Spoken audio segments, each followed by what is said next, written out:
Chapter 4. The next day, Jordan and Amy continued their search for the Sapphire Desire. Knowing the unlikelihood of the Sapphire Desire being located in small houses, they decided not to search such buildings. Instead, they decided to head towards the nearest large building. "What do you think the next large building will be?" Jordan asked his sister. "We've already been in a library and an art gallery. Neither of those buildings has the Sapphire Desire or any clues as to where it is." "I don't know," Amy answered. "I can only hope the next building we enter will at least contain some treasure we can take with us. We had no luck on our first day here. I'm sure things will be much different today."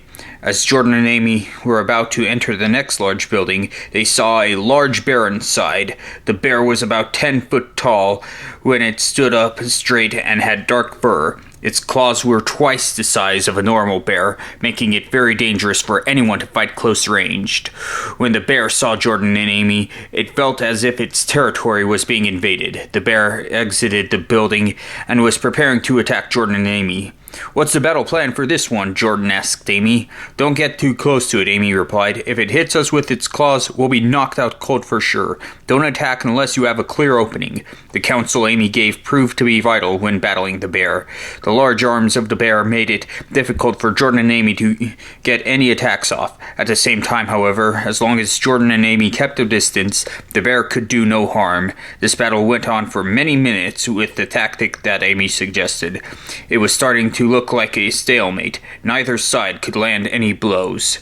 "We're not making any progress," Jordan shouted to Amy as he continued to avoid the bear's attacks. "The bear isn't letting its guard down. We need another plan." "I have just the one," Amy shouted back.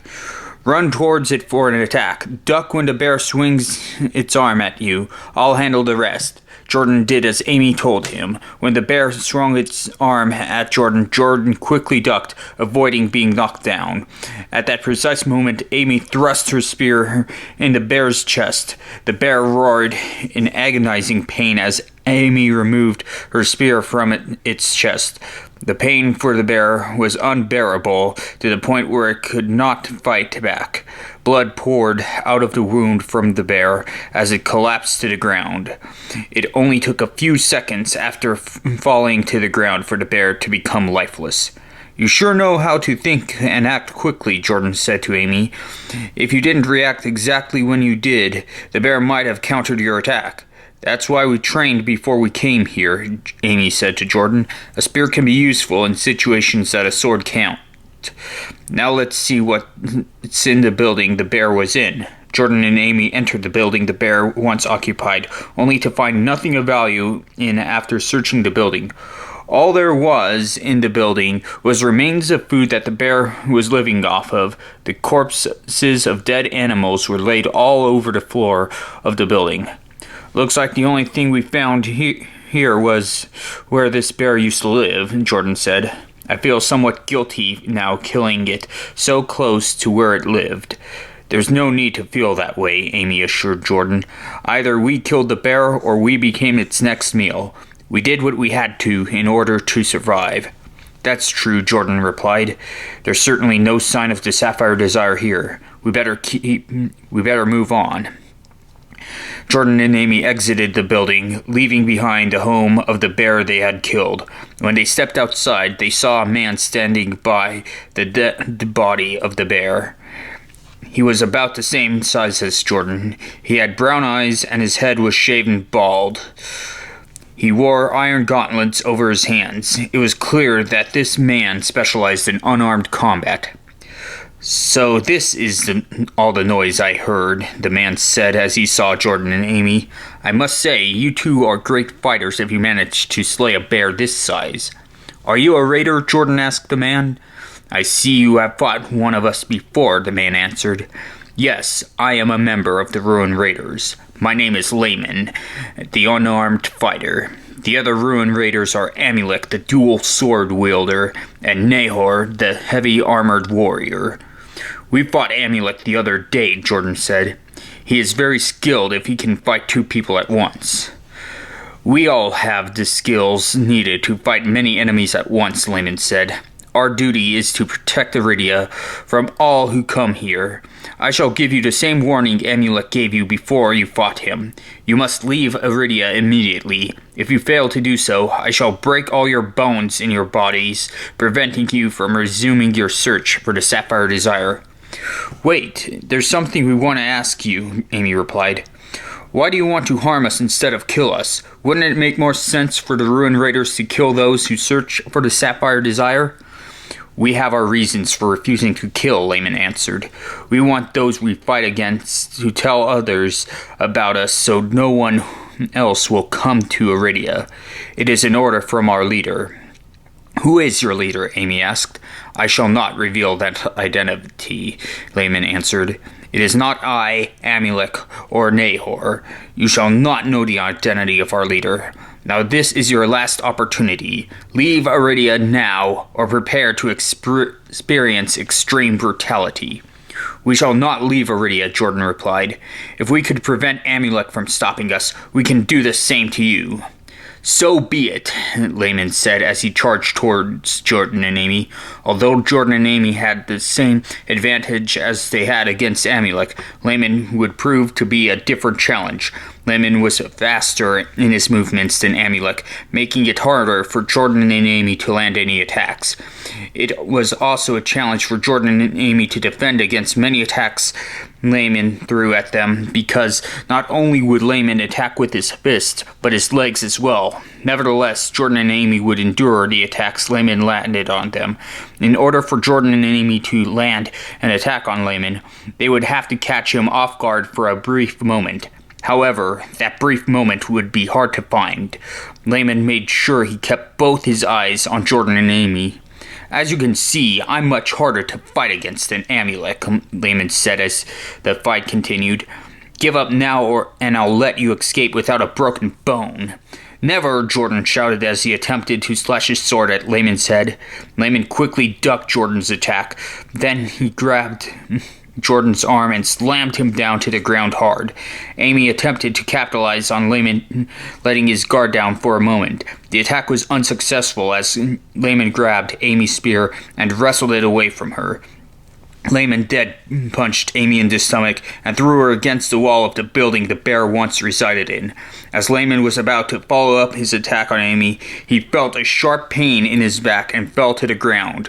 Jordan had recovered from being slammed and used his sword to attack Layman when he was not looking. Layman was unable to continue fighting. "You are tougher than Amulek, I'll give you that much," Jordan said to Layman. "You caught me off guard," Layman replied in pain. "Had I not made that mistake, the result of this battle may have been different." "I'll let you go if you promise not to attack us again," Jordan said as he put his sword back into his sheath. "You said you wouldn't kill us. It's only fair that I returned a favor." "You have prevailed for now," Layman said as he stood up. "Be warned, Nahor will be tougher to fight. Although he is not as fast as I am, he is much stronger. The Ruin Raiders will not forget about you." Layman left his fight against Jordan and Amy. Jordan went to where Amy was to help her back on her feet. "Are you all right?" Jordan asked Amy. "I'll live," Amy answered. "That was a painful battle. It's a good thing we ended up victorious." "We were very lucky we caught Layman off guard," Jordan said as he gave Amy's spear back to her.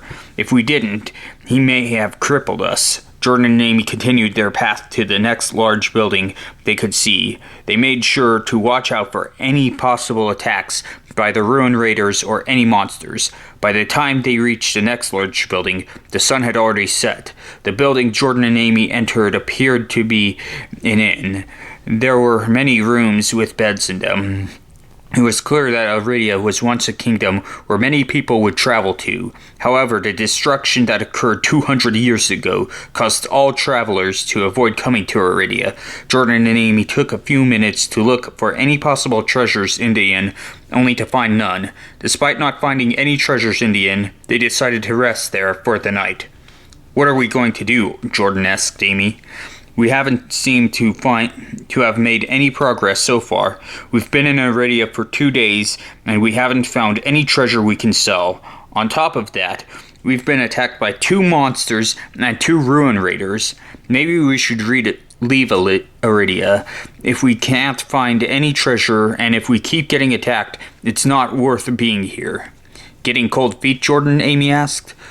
"All I'm saying is there are some risks not worth taking," Jordan answered. "All the treasure here was probably taken a long time ago. Why go through all the danger of finding the Sapphire Desire if it's probably not in Iridia?" "Trust me, it's here," Amy replied. "Why would the Ruin Raiders try so hard to prevent us from remaining here if the Sapphire Desire was already taken? The answer is because the Sapphire Desire is still here. We must persevere in our quest. I know it's discouraging that we haven't found it or any treasure yet. However, there is one place where I know it could be." "Where could it be?" Jordan asked. "I highly suggest we search the castle tomorrow," Amy answered. "From what we've seen, it's large enough to hide any treasure in. There's absolutely no way anyone could search the whole castle quickly and find a specific treasure so easily. We're close to finding the Sapphire Desire, I know it. All we have to do is focus our search for the Sapphire Desire in the castle. If we search long and hard enough, we'll eventually find it." "Well, your logic has yet to send us to an early grave," Jordan said. "I'll take your word over mine any day. We've come this far in our quest, so we might as well try your suggestion." "I know we'll find it, Jordan," Amy said. "If I had the feeling that the Sapphire Desire was an actual hoax, I wouldn't have had us come to Iridia. Once we find it, we'll use the wish to become rich. Let us get some sleep for now. We'll need the energy for tomorrow." Jordan and Amy then went to sleep. They knew what their main priority would be for the next day.